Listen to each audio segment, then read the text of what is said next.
Tres, dos, uno, go. Welcome back to the Triad of the Force podcast, a podcast from three Puerto Rican friends coming together to do deep dives into Star Wars and other nerd-related media.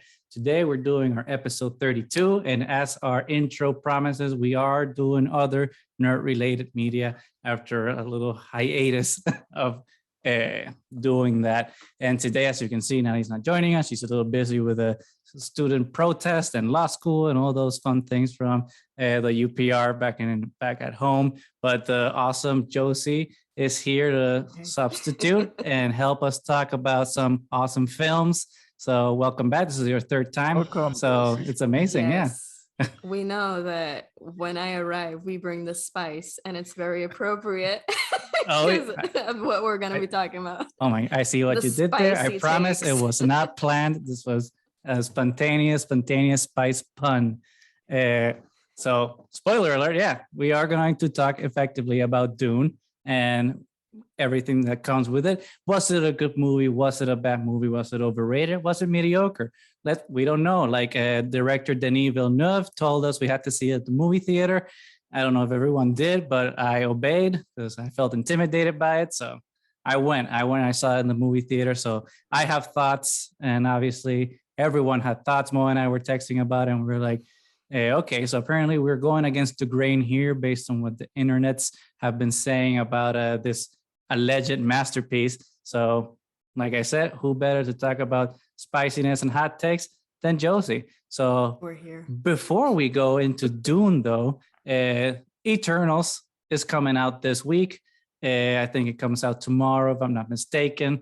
I have my tickets for Sunday, so I haven't seen the movie yet. But Josie, you had the privilege of seeing that movie. We were just talking before we started recording about some of the odd negative press that movie has been getting, and I thought it was a good way to start before going into Dune, because we were talking that Dune has been suffering or benefiting, I guess, from the opposite problem, where Dune has been getting like a lot of praise, maybe too much praise, and the Eternals is getting the first Rotten Tomatoes movie that Marvel has. So what are your thoughts on that, having seen the movie, and what are your impressions on some of those reviews?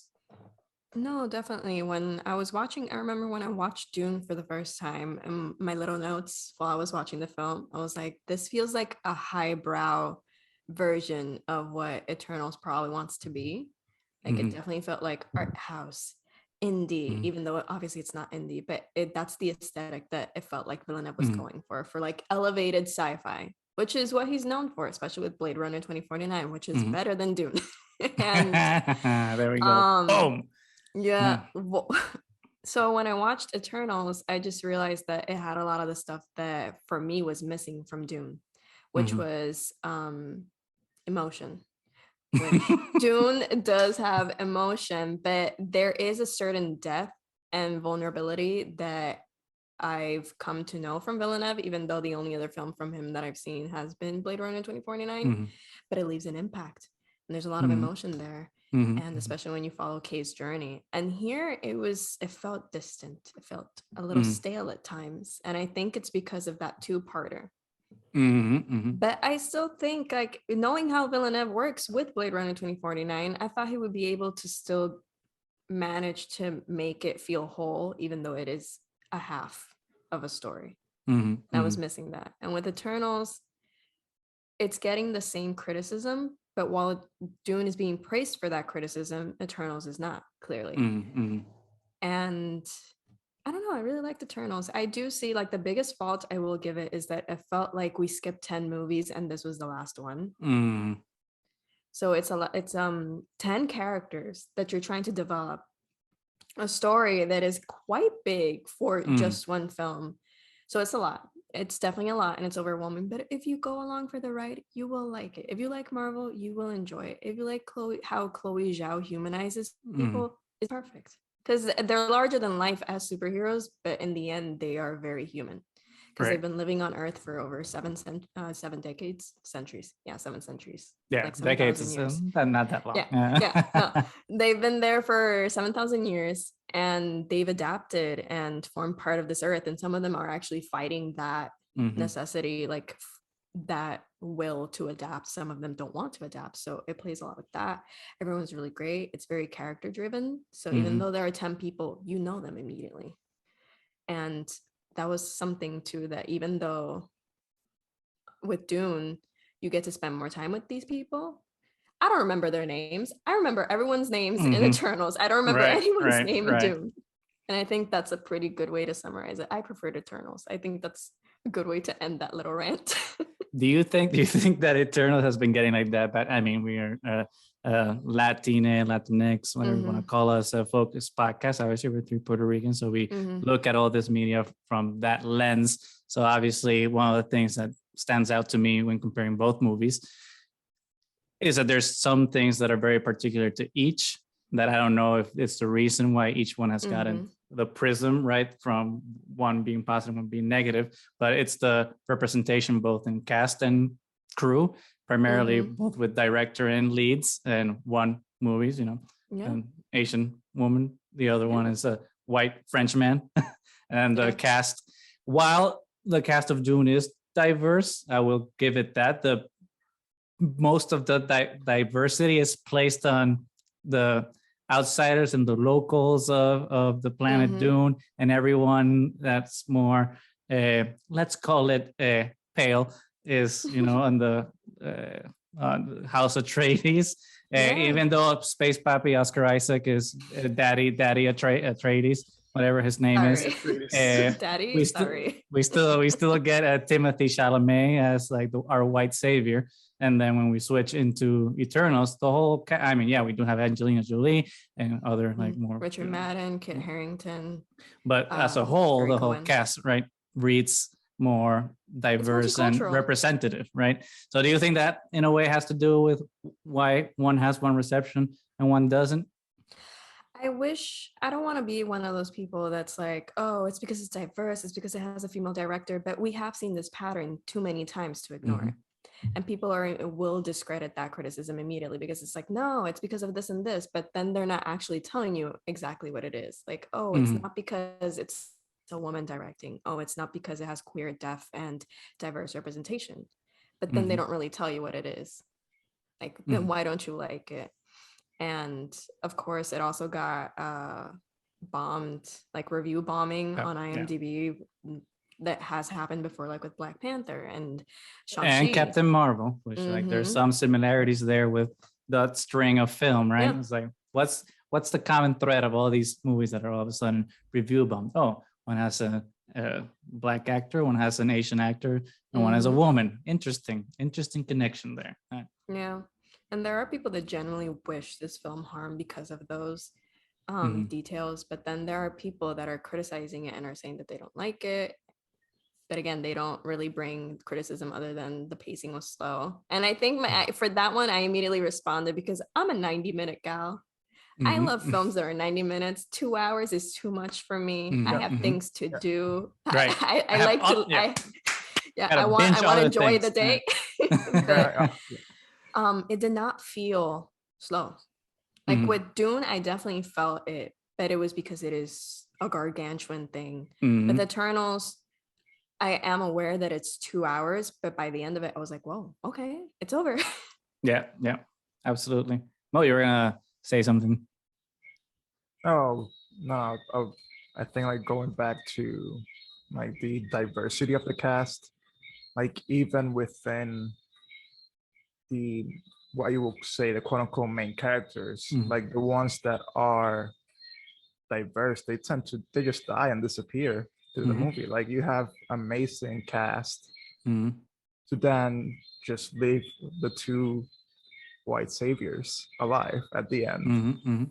Everybody else, the doctor, Daddy Atreides,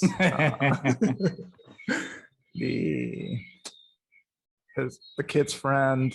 You see, I don't remember their names. That's another fault with this movie. It's like, what are the names? I have no idea. I'm with Josie there. Like, sweet Jason Momoa, the best thing I of that don't know movie. who you are. Like, what Duncan, Idaho. I mean, yeah, what a stupid sci-fi name. I think the reason we remember that Paul is called Paul is because what a basic name. Yeah. It's it's interesting because it's not as if like a lot of these like sci-fi names in Dune are that complicated, because I mean, if we can digest Game of Thrones and Lord of the Rings and there's some messed up names in there and remember them, it's not about the complexity of the name. It's more about how they're introduced in the story and how they're used organically to let us as an audience member remember them. And I think Dune kind of like fails that a little bit, except with Duncan, Idaho, because that name is just too ridiculous to forget. They might as well have called him Potato Ohio or something. I don't know. Yeah, I think there's one review I really liked by Steph Koza on Twitter where she said that Dune relies on its epic scale to convince you that it's cool. Fact. Yeah. Yep. Summary. So, that's Dune in a summary. Podcast done. And credits. In a nutshell. So with that, I think we can like start our reaction of Dune proper. Let's. This is a movie I was more or less hyped up for. I mean, it's a sci-fi film. I love epic films. I love sci-fi films. I've liked a couple of the Denis films I've seen before. I love The Rival. Blade Runner 2049, I think, is spectacular film. And to your point about movies being too long, Blade Runner 2049 is a movie that I think it's like 10 hours long, but it's actually the pacing of it is superb, because like it feels long, but you're there for the ride and you're just like, okay, it's unraveling what happens next. And you just want to stick with it till the end. Dune for sure is a movie that, Jesus Christ, like I was like, maybe it's because I saw the last screening of the day and I was like tired and I had work the next day or something. But I was just looking at my phone going like, Jesus Christ, there's an hour and a half left. I thought I've been here for an hour and a half. But Letterboxd, I gave it a 4 out of 5 stars. So I did enjoy the movie. There's more positives than negatives, I think. But overall, I think that all the hypeness for me kind of like drove it down a little bit. And yeah, it was a little too muddied, to use a colloquial expression. It was up its own ass a little too much. It took itself too seriously, too self-absorbed, I feel. So definitely an overrated film with some great performances, amazing visuals, great world building. So I could go both ways in terms of like what worked and what didn't work. But for me, the thing that just like stays with me is how disappointed I was, especially like by the end, because at the end you just feel, at least I felt unfulfilled, because you know that the movie's going to continue. But to use an example we were talking about before we started recording, right? We were talking about Lord of the Rings. Lord of the Rings, it's 3 books. It's 3 movies when you get into the movie. So you expect that there won't be a resolution to the overall story, but there will be a resolution to the arc of the main narrative. And with Dune, it just feels like, nope, done. And we can argue back and forth if like that, it was just the culmination of his first journey of his arc into accepting him going into the desert. We can go back and forth on that. But at least for me as a whole, about how the movie closed its all filmic narrative arc, I think it failed in that department. I think it should have looked into Fellowship of the Ring and gotten a few more notes from that. But those were my initial impressions. Josie, what about you? I mean, you already gave us a little bit about what your thoughts were, especially in comparison with Eternals, but you can go crazy now with only Dune. Yeah, I think for me, it was just the technicalities and like production design, the music, all of that is really nice. But for me, the story I wanted more.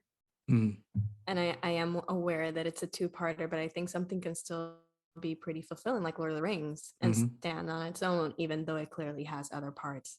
And I was missing that, because there came a point where when watching Dune, I was like, what am I waiting for? What is this leading towards? And then you have that, of course, no spoilers, but there is conflict in the end. There is a small fight, and you're like, okay, is this what we were leading for? Because I did not feel the weight that probably needed to have, which is again, like you're seeing Paul go through this loss of innocence, and I described it as like the antithesis of Kay's journey, when Kay is becoming more human and growing more empathy Paul is losing it. And I wanted to feel that more. So for me, it's just, I wanted that because I feel like Villeneuve is so good at bringing stories that just you feel them, you go with them, you go with the characters on their journey. And with this one, I was so disconnected and I didn't want to be. So it was very frustrating. Well, what about you? I think it's interesting because even though the movie showed a lot of things, it the quote like "show don't tell" still like resonates along this whole journey. We, like Josie said, there's like a lot of sprinkles of things of like storylines that could be interesting to follow up. Be like, okay, is this movie about the political regime and infighting of an empire? Is this movie about the rebellion from the empire? Is this a Messiah movie? Is this like what? Define yourself. Like, what are you trying to show me? Like, don't just give us like, oh, this is so majestic and the world is so big. Like, it's a beautiful movie. Don't take like the shots are amazing. The music, yeah, I understand why they said, watch it in theaters, because to be honest, I started watching it at home and I couldn't handle half an hour. I was like, what is going on? Like, so I finished watching it in theater, and all I got was like, half of it is like beautiful, amazing shots of nature, which is great. Great. I mean, don't take me wrong. I love Planet Earth. I love that's Fellowship of the Ring too. It's just establishing shots. But at first I thought they were gonna be there to present like the change of things. It started with like water planet, and then you're gonna move into a desert planet, and how it transitioned and how that changed the character. I think they wanted to rely on that. It just didn't felt organic, especially with the palm scene where it's the only scene we see water within Dune, apart from the Atreides planet, and it's a very interesting line of thought and development, but you don't see that tied to the characters. You start with the main character who is, you're all of a sudden you're the Messiah. You're supposed to fill that role, and you have like half of the movie is him just no, I'm this all BS. I'm not gonna fall for this. Like, you've watched and then all of a sudden it's like, you know what? I'm the Messiah now. Everybody bow down. Like, yeah, I'm doing my, like, what happened? Like, I understand they tried to do like almost what you would call like a spiritual journey, but it just felt like out of place, because you establish that the spice is all about like either used as a weapon for interstellar time travel and whatever, yeah. like, and then on a cultural basis, it's all about, I almost see it like akin to like ayahuasca or different like hallucinogenics that cultures have used to expand their consciousness. And yet we don't see that. It's like they tell us, but we don't see like the implications of that. Like, why would they all of a sudden the inhabitants of the planet will be like, you know what, that's fine, take away all the spice, just leave us alone? Like, really, is that how you feel if somebody came to take away your most precious resource, the one you establish your whole like, or their existence, and it changes your appearance and everything? And the story just felt bland. It was beautiful. It felt like at times I was just like watching a super long like perfume commercial. Like, I was like, I can see Johnny it. Depp I is can see gonna it. walk around there and be like Savage or Yeah. something like that. Versace. Yeah. Because I love it. Someone should do a cut of that for TikTok, just like the Zendaya sequences of the visions, and just put a perfume at the end. I love it. Yeah. well, but it was a beautiful movie. I'll give it that. I It's love it's love visually the pleasing. spaceships. Mhm. Yeah. Oh, yeah. Every The time design there of was everything was any amazing. design of a spaceship, I was like, oh, that just looks like amazing. And I wanted to know more about the sisters, the Bene. That was Oh, like yeah. like this is like interesting. Like follow that route. Like see how Yeah. it's involved in the Messiah of the kid. But no, Well, it's interesting because from what I understand, without having read the books and having only seen the David Lynch film, '84, the role of that group of sisters or whatever you want to call them, call them the the Night Sisters of Dune, was expanded from the original movie and the books to like be a little more prominent and give them more importance in the film. So I think it's interesting that you said that you want to even explore that even more, considering that they already boosted the presence and their importance in the movie. So I mean, it's not that I disagree, it's just that I think it's an interesting point to make, that it was a minimal presence before, that was augmented, but it was still lacking. Yes. I think that's interesting. But I think you also bring up something, and both of you did bring up something that I think is super interesting about the movie, and it's about showing and not telling. And I think that the movie just excels at doing both and failing at both at the same time, because the movie shows so much, but then it tells you so much, and at the end of the day you like don't have enough information about any of it, because like with the Baron Harkonnen and the Atreides thing, I mean, before going into that, I think the best way to summarize it is to compare it to the David Lynch movie, which is a shit show. I mean, that movie is a dumpster fire. But one thing that movie at least does well is kind of explain everything. It's like, hey, this is what's happening. There's this emperor guy, and then there's these deals, and then it's the Game of Thrones in space, and you know, and Ned Stark and everything. It's like, okay, well, that was a lot of exposition, but at least I know what's happening. And I mean, its benefit or its curse, I don't know what to say now, especially with this new Dune. The movie does the whole arc of the whole book, so like at least you know how it ends. It's like, okay, well, at least it's paid off, and I know what happens to his journey. But with this Dune, it's like you get a little exposition at the beginning, but you don't really know what's up. And it's like, who's this emperor, and why is this Game of Thrones the way it is? Like, I don't get it. So like, you don't really know the why. I don't know. I feel like the establishing of the conflict wasn't established that well.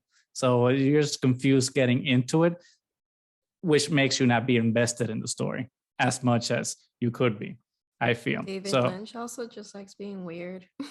David Lynch is really, really weird in a equal measures great and disturbing. So I don't know. But that's the problem, I think. He was supposed to also one of the people that George Lucas wanted to have direct Return of the Jedi. So I would have loved to have seen what disasters he would have done with that. I mean, the storyboard alone. Yeah. But I mean, I don't know if that that makes sense. I mean, one shows too much, one shows too little, one says too much, one says too little. So both movies have the opposite problems, and both fail in the same way at the end of the day, because then you don't care about any of the characters either way, because it's like, okay, one went too fast even though it was long, and then one went too slow and it was too long. So I don't even know. This movie just confuses me, because that's the problem. It's a good movie that we all visually like, and we can all pick apart all the things that are great, but it doesn't click. And I think that's an interesting thing. A good movie that doesn't click is more mysterious than a bad movie that clicks. Mysterious. Especially, I think the part I like is that at least people are sort of aware, because not everyone was fully aware at the beginning that Paul isn't a hero. He's a white savior, and he is a colonizer. He's not meant to be the hero, and a lot of people were kind of missing the point with that one. I think that's a super good point, and I think the people that are okay with that, like that just don't get that, I think they need to look into themselves in the mirror and ask yourself, why don't I get it? I'm just gonna leave it at that. But I think Denis is aware of that, and I think he tries to soften the blow of the white savior / colonizer by showing Oscar Isaac being like the space pappy, being okay. No, I'm going to be a benevolent ruler. I'm going to understand the people of Dune and blah blah blah blah. So it's just like, oh, so you're a nice colonizer. Because I got like Pinochet vibes from Atreides. I was like, I don't know how, are you just speaking from the mouth out? Like we never saw their baggage, and No. if they are within the power of the Empire, I will not put it behind them doing terrible things. I mean, there's a reason why the symbol of the grandfather is the bullfighter. They're merciless. They will kill an innocent animal if they have to for the power. Like, I don't know. I don't know how good they are. But I think that's what gets lost. This is because they're the protagonists and they're whitewashed, and the director make a conscious effort to portray them in such a positive light. Obviously, that point is lost because that's the story of Western society, especially in representation, right? The people that are doing the oppressing or the colonizing. Well, they're both one and the same, right? Are the good guys. So like there's no introspection in that, and that kind of goes back to when we were talking about Suicide Squad, right? And we were talking about the scene where they're killing all the freedom fighters. It's played up for jokes, and it's just like yeah, whatever. Like when you guys are fighting for your freedom, whatever. But we have to come in and rescue you, and then we have to be self-aware and rescue the oppressed. So like Suicide Squad did in a horrible way because they played it up for jokes, and Dune just does it without even realizing that's doing it. It's just like, especially the worst part is that we didn't get to see the other side that was being affected, and it's set up as like, oh, we'll see this in part 2, and it's like then we're only seeing the colonizer side.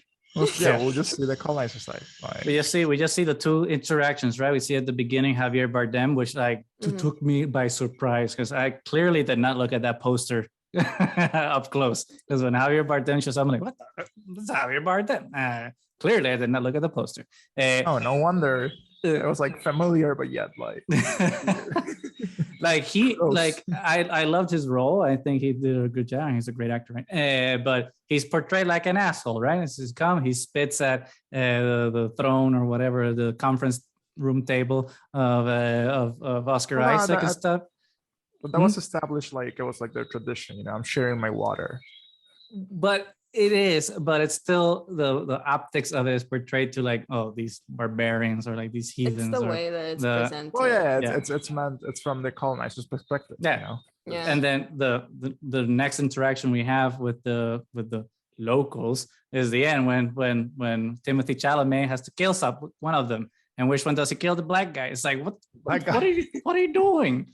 It's like what the hell are you doing? It's like you infuse all of this with Islamic, Arabic influences and whatnot, but then you do it in a not good way, because then the white guy has to come and appropriate that culture to then liberate that culture. It's like, haven't we done this movie before? Yeah, and also the whole question that the movie is proposing that I don't know, because I don't want to be spoiled, so I haven't looked it up. But there's again the whole question of, is he actually the chosen one? Is he actually the Messiah? Oh, go in Harry Potter direction. Is it Neville or is it Harry? Which one?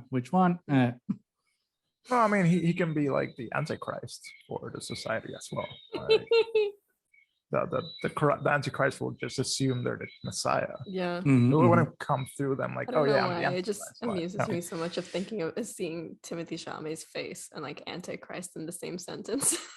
I mean, he has that type of handsomeness where I think he could easily be Damien from The Omen. He could play both. I think. And we're reaching that point with Timothy Chalamet where we're going to get some like obscene amount of saturation. I think we're getting. I think we're gonna get to Chris Pratt levels of Timothy Chalamet because he was like in Call Me by Your Name. Yeah, he's in this. French Dispatch. I haven't seen yet. I'm sorry. That one, he's gonna be in that. I can tell it's gonna be horrible. A Willy Wonka prequel. So it's kind of like, okay, make your money, kid, but pump the brakes. We don't want to be saturated by you. He picks. Oh, maybe it's all about the fire. True. Because I just read the news of Chris. Not to switch to from Dune. I just have to get it out. It hurt all of us. Chris Pratt as Garfield. It's like, why? Did they not see the reaction he got when he was cast as Mario? No one. He's appropriating Italian culture, and we can't stand for this. He's a bootlicker, you know. I mean, it's not to say that we can't. Everyone has to be the same ideology as you, but he's the lesser of the Chris's, and he should not be getting that many roles. So stop, Chris. Just take a break. Go to vacation. Your whole chest. Yeah. Anyway, going back to Dune. I felt there was also like a thing with the Hobbit trilogy, you know, where they took like the source material and like stretched it out to like be too much, and it didn't find like a logical cutting point for any of the two movies that preceded the last one. So same thing with Dune, like the arc where it ended on this one, I don't think it was the best place in terms of how they chose to structure the narrative to like stop the movie. Because I think in a personal way for Timothy Chalamet, it made sense for his story to end there, because that's the point where he accepts like his role in the story and like where he decides he needs to change and then continues on, right? So I get it in terms of his character development, but when you see how the film was structured in terms of like the greater scope of the Harkonnen and Atreides and Dune and the people of Dune and everything that was happening, it's kind of like, well, one journey ended, but this one's still at the beginning. So like all of this has to catch up with that. So like there's no payoff. And especially with Timothy Chalamet's character, you're paying it off when you didn't set it up either. So it's like you can't have a payoff without a setup. You have to set it up before you pay it off. So there was odd pacing, which again doesn't happen in Arrival, doesn't happen in Blade Runner 2049, which are two Denis films that I think are also very long but also very good, that don't drag. So I don't know. Dune so far is not doing too hot in our book apparently. No, so I was gonna like adding to that. I think the movie also like has the potential to like alienate a lot of viewers. There's almost like, it feels like it will be like the equivalent of like, oh, you have to go to a museum to like see this movie. Oh, you have to go to theaters to see this movie. Like, and I'm thinking like for, you know, the reactions I saw with all my siblings, and I was like, you know, like half of it is like, wait, who's who, what's happening, like trying to figure out that part of the story, while also like trying to be like, oh, this is like, it's so visually striking, this like you have to look at the details and like be on the lookout of like what they're putting out there. Like especially I think like the most glaring one was like with the treatment of the worm. They wanted to present the worm like as this mythical creature, probably, you know, the image that they showed when they were like in the building when they first got to Dune, it was like a very large mural, almost looked like, you know, like a serpent god with like infinite like strands, and that reminded me of like, oh wait, I've seen this before. It's like it's the ring that Carl Jung used to wear. It's called like the Gnostic serpent or the Gnostic ring, and it's supposed to symbolize like the Christ. Like it's above it. It's like according to Jung, this what it means. It's like it's Egyptian. The serpent is carved, which symbolizes Christ. Above it, the face of a woman. Below, the number 8, which is the symbol of the infinite, of the labyrinth, and the road of the unconscious.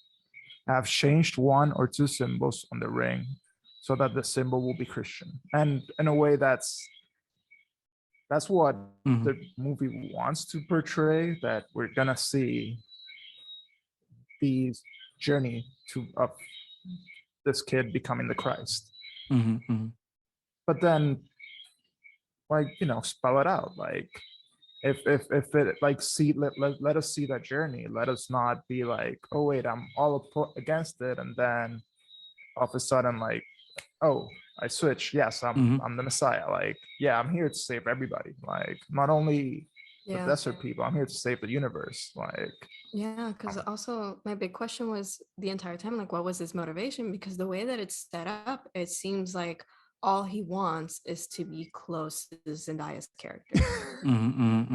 That, at least that's how it came out to me. Like, it felt more like, oh, I really like this person and I want to meet them. I want to find them. Because at the beginning, it's like when Duncan Idaho is sent to the planet,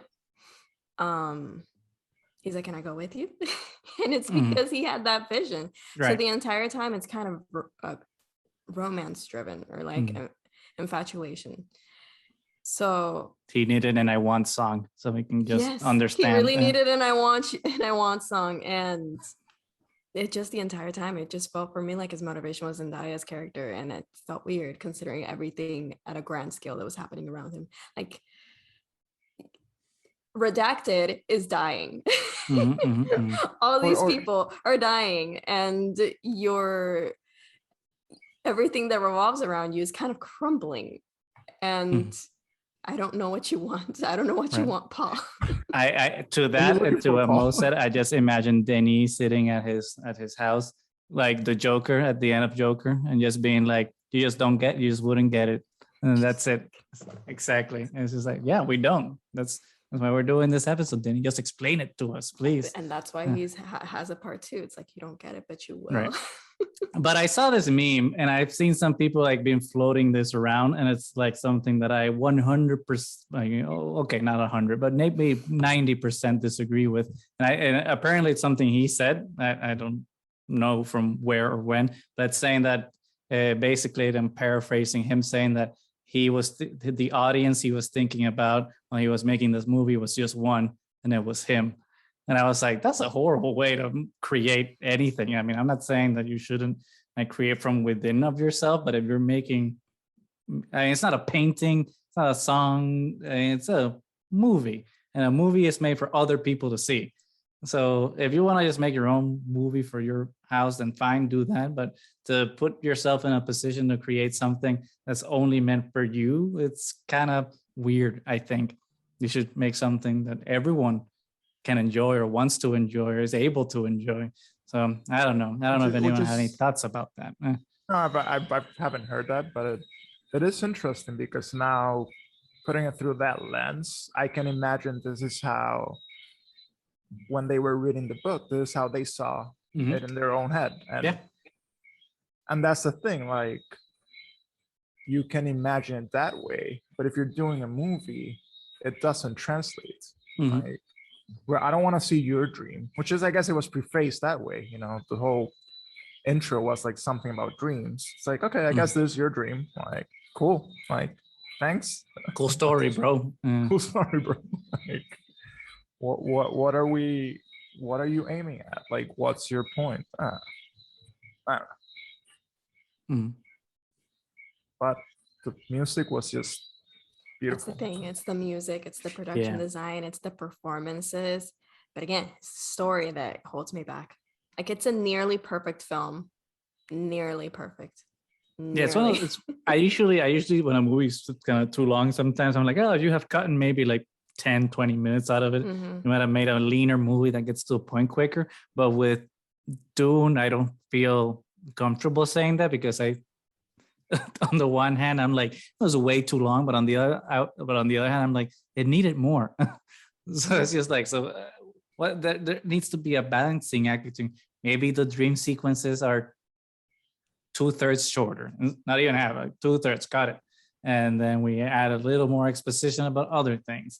But I don't know. I mean, again, I think it's a very enjoyable movie. I'm glad for everyone that's raving about it. I'm glad you found your thing.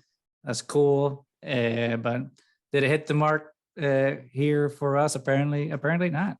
There's just too many glaring things, especially some of those colonial undertones that were not undertones, but people just don't pick up on. I think that's a big thing that I think people should kind of realize a bit more, which is an interesting thing to then explore about how you can recontextualize some of these films that have, were written as books and had those tropes without the person that was, writing them, realizing what those tropes mean.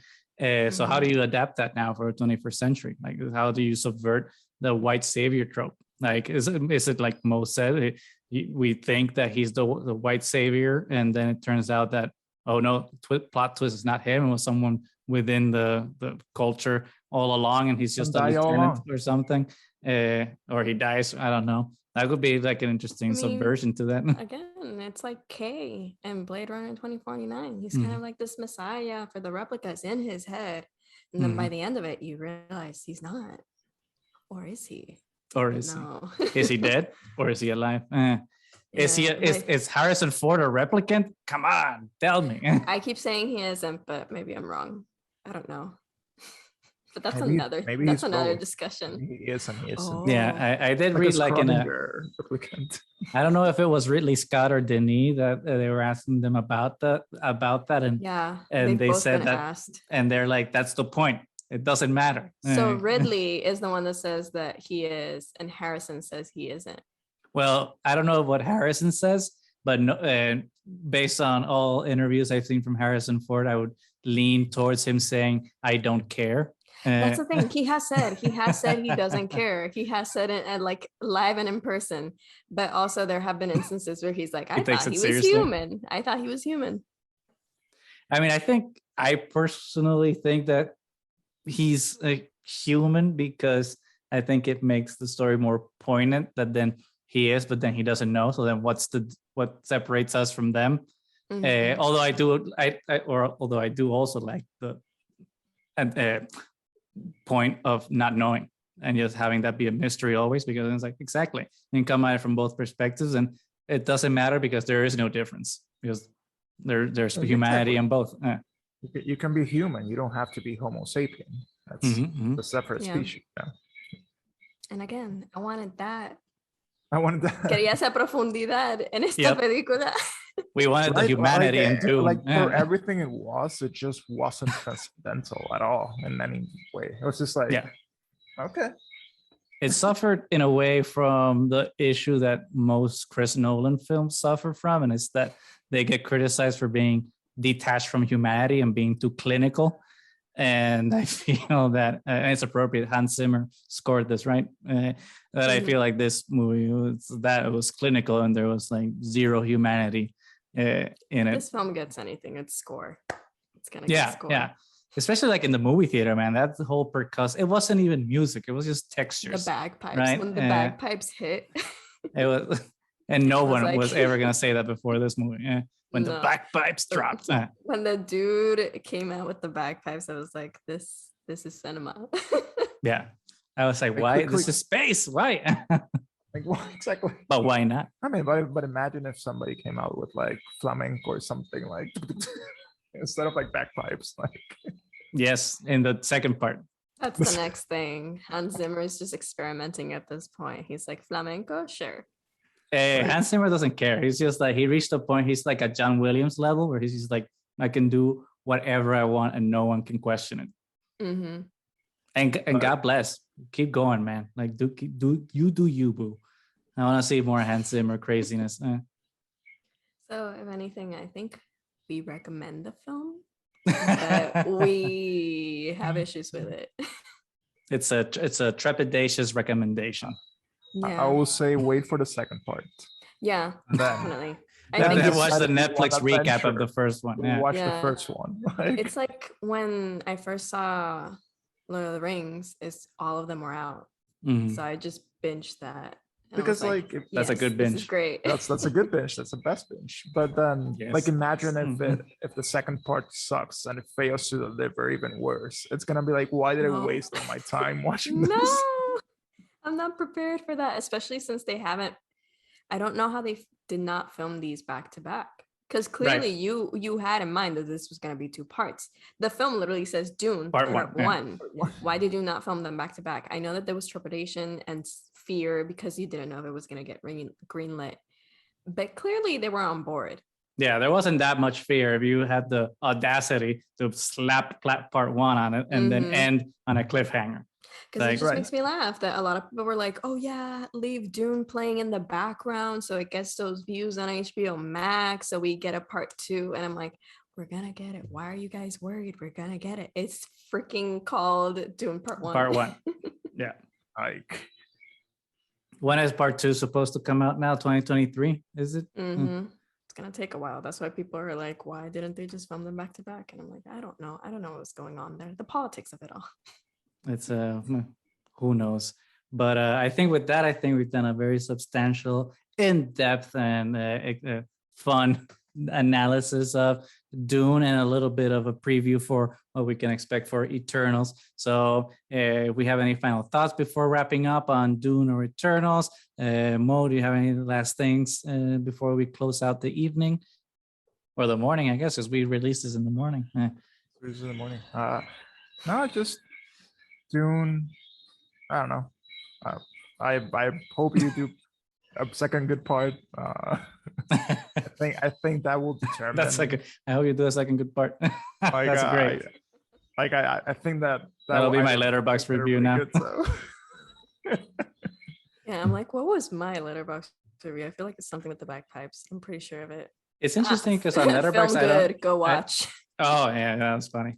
Because on Letterboxd, I very rarely put an actual review, but maybe I should Same. steal Mo's. That was too good.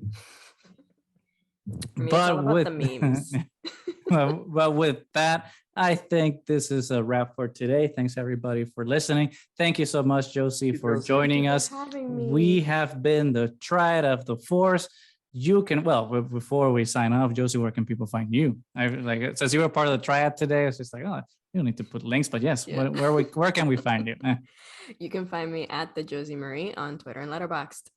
Perfect. Please go find for more spicy takes. But with that, now we have been the Triad of the Force. You can find us on Twitter at Triad of the Force. We opened the Facebook finally, even though we said we weren't going to do it. We're on Facebook also and Instagram at Triad of the Force. You can find us there. We have merch on our TeePublic store if you want to support the channel. Check us out on YouTube as well. Don't forget to share, like, and subscribe. But with that, thanks as always, and may the Force be with you.